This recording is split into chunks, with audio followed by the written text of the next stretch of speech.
Oke, baik. Selamat pagi, siang, dan malam teman-teman semua. Perkenalkan saya Marcel Novihan dengan NIM 182190006, merupakan mahasiswa S1 jurusan Sistem dan Teknologi Informasi dari ITB, akan menjelaskan terkait tugas saya yaitu CMY or CYMK Color Space. Nah, mari kita mulai saja langsung pembahasannya. Nah, tapi sebelum kita membahas apa sih CMY color space itu, tentunya teman-teman penasaran dong sebenarnya dengan apa itu sebenarnya definisi dari color space. Jadi langsung aja, color space itu merupakan model yang merepresentasikan warna dalam suatu intensitas tertentu. Nah, merepresentasikan warna ini itu bisa menggunakan banyak dimensi. Bisa pakai satu dimensi, dua dimensi, tiga dimensi. Tapi yang paling lazim digunakan itu merupakan yang tiga dimensi. Nah, untuk menggambarkan warna yang paling dasar itu, ini ada yang secara teoritis nih, di mana teman-teman bisa melihat nih di yang kursor ini nih, harus terlihat. Ini ada grafik CIAXYZ. Jadi ini menggambarkan representasi warna dalam tiga dimensi. Ini ada dimensi X, Y, dan Z. Nah, tapi ini ada kekurangannya nih teman-teman. Kekurangannya ini hanya berlaku di teoritis dan tidak applicable dalam dunia nyata, karena kan teman-teman nggak bisa ngebayangin kayak oh X ini warna apa, Y ini warna apa, Z ini warna apa, kurang kebayang. Nah, untuk itu ada salah satu color space yang bisa kita bayangin dan nikmatin secara real life-nya langsung, yaitu salah satunya adalah si CMY or CMYK color space ini. Apa sih ini? Ini merupakan salah satu representasi model warna, dan juga jadi untuk secara dasarnya itu warnanya pada dasarnya itu warna putih. Nah, tapi nanti kalau teman-teman gabungin warna-warna tertentu, itu bakal menghasilkan warna yang bukan putih itu tadi lagi. Nah, contohnya ini kalau misalnya kita gabungin tiga warna itu bakal menghasilkan warna hitam. Nah, kebalikan dari representasi warna RGB ini bakal dijelasin lagi di slide berikutnya, tapi secara simplifikasi terlebih dahulu. Jadi teman-teman kalau yang RGB itu warna dasarnya itu hitam. Nanti kalau teman-teman nambahin warna-warna yang lain itu warna jadi putih. Nah, sementara kalau di CMY ini warna dasarnya justru putih. Terus kalau ditambah-tambahin warna lainnya malah jadi hitam, kebalikannya ya. Nah, terus menggunakan tiga warna utama yaitu cyan, magenta, dan yellow. Ini ada cyan yang kalau teman-teman lihat ini di sini ada yang kayak biru, hijau gitu. Yellow ini kuning, magenta ini ungu. Nah, tapi teman-teman juga mungkin penasaran lah, terus tapi ini kenapa ada K-nya nih, CMYK. Nah, K-nya itu sebenarnya diambil dari kata black atau warna hitam itu sendiri yang di tengah. Bersifat subtraktif, ini juga akan dijelaskan lebih detailnya di slide berikutnya. Nah, yang terakhir itu paling banyak digunakan untuk printing. Kenapa? Karena warna dasarnya kan putih. Itu kalau teman-teman ngeprint di kertas, itu kan tentunya biasanya warna dasarnya putih ya kan. Berbeda kalau misalnya kayak RGB itu biasanya dipakai di monitor, dimana warna dasar itu kan aslinya hitam gitu. Nah, buat elaborasi lebih lanjut dengan perbedaan CMY dengan RGB, ini langsung aja. Nah, ini merupakan kubus yang menggambarkan warna RGB dan CMY. Nah, mungkin dijelasin dikit dulu ya di RGB-nya biar teman-teman kebayang di CMY-nya ini. Jadi, kalau yang RGB ini sifatnya adiktif, sementara yang CMY ini subtraktif. Nah, adiktif subtraktif itu sebenarnya gimana? Itu tuh sebenarnya semacam bagaimana sih cara mendapatkan warna paling terang dari cube atau pola gambar ini. Nah, untuk yang RGB ini, warna putih itu ada di poin paling tinggi, yaitu nilainya 111. Sementara warna putih di CMY itu nilainya ada di 0000. Nah, kalau misalnya teman-teman mau dapetin warna putih, tentunya kan kita berangkat dari titik 00. Nah, kalau di RGB itu 00 itu justru warnanya black. Nah, kalau mau teman-teman dapetin warna putih, ini kan bisa grafiknya contohnya misalnya teman-teman bergerak ke sini, terus ke sini. Nah, gimana caranya? Jadi tahap pertama itu teman-teman tambahin warna red.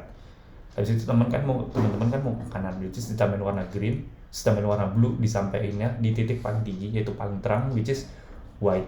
Nah, berbeda dengan si CMY ini, sifatnya dia itu yang RGB tadi kan ditambah-tambahin, itu berarti additif. Nah, untuk yang CMY ini sifatnya itu subtraktif. Kenapa? Karena kalau mau dapetin warna paling terang itu, justru teman-teman harus mengurangi intensitas warnanya. Kenapa? Karena kalau misalnya kita pakai logika tadi, misalnya kita mau tambahin warna, itu malah kita dapat warna paling gelap. Nggak percaya, mari kita buktiin. Contoh nih, kan pasti teman-teman bergerak dari warna 000, itu udah warna putih ya. Teman-teman kalau misalnya mau bergerak tambah ini, misalnya teman-teman mau ke titik ini nih, kan berarti teman-teman warna yang titik warna cyan, teman-teman tambahin warna magenta, teman-teman tambahin warna yellow, nyampe nih teman-teman di titik 111 yang sama kayak RGB tadi. Tapi bedanya kalau di RGB tadi itu warnanya hitam, putih. Kalau yang di sini warnanya hitam, justru kebalikan kan. Tujuannya kan kita ingin mendapatkan nilai paling terang. Nah, tapi kalau di CMY ini warna paling terangnya justru ada di 00, dan kalau ditambah-tambahin terus paling gelap jatuhnya. Makanya yang satu tuh bersifat adiktif, yang satu bersifat subtraktif. Terus juga penggunaan umumnya misalnya RGB tadi buat monitor gitu, kalau yang CMY itu penggunaannya buat misalnya printing, itu yang paling banyak digunakan. Next, nah ini untuk konversi RGB dan CMY sebenarnya simple, yaitu ini ada matriks konversinya. Misalnya kalau teman-teman punya suatu nilai RGB, teman-teman tuh bisa mengubah ke CMY dengan cara seperti ini. Ini jadi ada nilai 111 dikurangin nilai RGB-nya. Nah sebenarnya ini tuh bisa ada dua skala ya, jadi teman-teman bisa pakai yang desimal 0 sampai 1. Jadi range-nya itu ya misalnya 0,1, 0,2 dan kawan-kawan, atau misalnya mau pakai range nilainya tersebut, jadi 0 sampai 255. Jadi ini teman-teman bisa ganti nilai 111 dengan nilai 255, 255, 255, tapi tentu saja nilai yang dipakai juga berubah. Contohnya nih, aku punya warna red dengan nilai 0,7, berarti di red ini kan kebalikan dari si cyan, berarti nanti nilai cyannya itu adalah 0,3. Nah kalau teman-teman mau pakai yang 255, ya misalnya berarti ininya itu 255 dikurangin misalnya rednya misalnya pakai 150 lah, jadi nanti dapatnya itu cyannya berarti kan 255 kurangi 150, which is 105 gitu. Nah berlaku pula juga sebaiknya kalau CMY ke RGB tinggal dibolak-balik doang, jadi kalau mau dapat nilai RGB-nya itu tinggal dibalik dengan nilai si adding dengan nilai 1 atau 255 itu dikurangi dengan CMY-nya. Next. Nah, tadi saya udah menjelaskan terkait CMY atau CMYK color space. Nah, tapi kan teman-teman penasaran, sebenarnya kegunaan sistem multimedia itu apa sih? Nah, oleh karena itu saya ingin membahasnya mencakup 6 aspek, yaitu 5W dan 1K. Jadi langsung aja. Aspek pertama buat apa sih kegunaan sistem multimedia? Nah, kegunaan sistem multimedia ini banyak ya. Tentunya kan banyak untuk membantu aspek banyak kehidupan manusia. Ini contohnya hiburan. Teman-teman kalau misalnya bosen nih, biasanya kan dengerin musik atau dengerin atau nonton video, itu kan pakai multimedia juga. Terus mungkin juga buat pembelajaran, ini teman-teman nonton video ini kan juga pembelajaran. Terus kayak misalnya pakai Google Meeting, Zoom atau apa. Pekerjaan juga mirip dengan yang tadi pembelajaran. Sekarang di pandemi kan kayak Google Meeting, Zoom, terus misalnya ngirim email apa, terus belanja juga teman-teman bisa ngeliat gambar, teks, suara dan lain-lain. Dan mungkin kalau teman-teman penasaran sebenarnya sistem multimedia itu apa, itu tuh sebenarnya seperti yang ini. Jadi dikatakan bahwa sistem multimedia itu merupakan penggunaan satu atau dua lebih perangkat gitu ya mungkin untuk menyampaikan informasi kepada pihak lainnya. Oke, jadi langsung next. Kapan sistem multimedia itu digunakan? Sistem multimedia itu digunakan sebenarnya ini pertanyaan yang cukup tricky. Dimana sistem multimedia itu digunakan sebenarnya bisa kapan aja, dan walaupun tidak pernah ada aturan yang kayak multimedia digunakan saat ini, tapi di era teknologi modern ini tentunya manusia itu tidak bisa jauh dari penggunaan sistem multimedia ya. Contohnya hiburan, kita juga udah mulai dikit-dikit nonton video, dengerin musik, pembelajaran, terus kayak misalnya mau belanja atau apa kayak tadi. Jadi bisa digunakan kapan aja karena manfaatnya itu kerasa banget di manusia. Next, di mana sistem multimedia digunakan? Sebenarnya sistem multimedia itu bisa digunakan di mana saja dan kapan saja tentunya, asalkan teman-teman punya perangkatnya nih. Karena konsepnya kan yang penting penyampaian dan penerimaan informasi ya. Dan selama teman-teman punya perangkatnya itu ya mau dimanapun teman-teman, bisa mau di kutub, misalnya mau di negara bagaimanapun, itu bisa digunakan. Next, siapa yang menggunakan sistem multimedia? Nah, siapa saja itu sebenarnya bisa menggunakan sistem multimedia, karena sekali lagi sistem multimedia itu didesain dan diciptakan untuk membantu kehidupan manusia. Dan mungkin kalau mau ditanya gurunya lebih spesifiknya siapa, ya tentu saja itu tersegmentasi. Contohnya buat yang sistem multimedia pembelajaran tadi ya berarti yang menggunakannya itu pelajar, terus juga pengajarnya, terus kalau misalnya buat pekerjaan itu tentunya karyawannya, bosnya, dan lain-lainnya. Next, why? Mengapa sistem multimedia digunakan? Sistem multimedia itu digunakan karena tentunya perkembangan dan zaman yang pesat dan kebutuhan manusia yang meningkat. Contohnya nih teman-teman, aku pengen ngasih informasi ke temanku di Eropa. Bayangin ini di tahun 1500-an. Aku nulis surat, terus kan dikirim misalnya lewat kapal. Itu bayangin udah makan waktu berapa lama.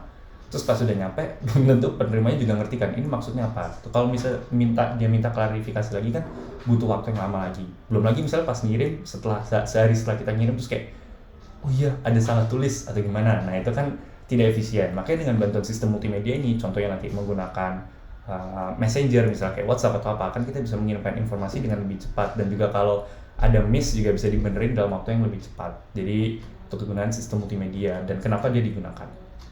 Oke, terakhir, bagaimana sih cara kerja sistem multimedia? Jadi sebenarnya dalam sistem multimedia ini ada dua role utama, yaitu pengirim informasi dan penerima informasi. Untuk yang pengirim informasinya itu sendiri ada 3 tahap utama yang harus dilakukan, yaitu penciptaan atau perekaman.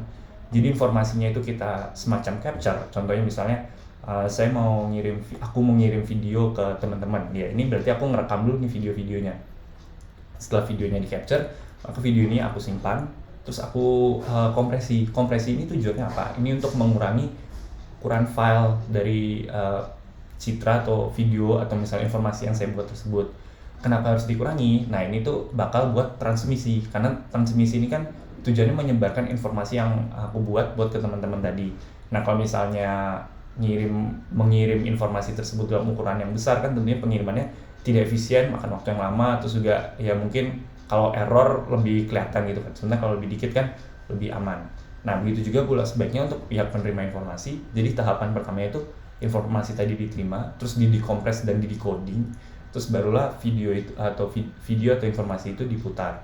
Nah, untuk yang kompresi, untuk encodingnya ini tentunya banyak algoritmanya, tapi untuk garis besarnya kurang lebihnya beginilah bagaimana cara kerja sistem multimedia.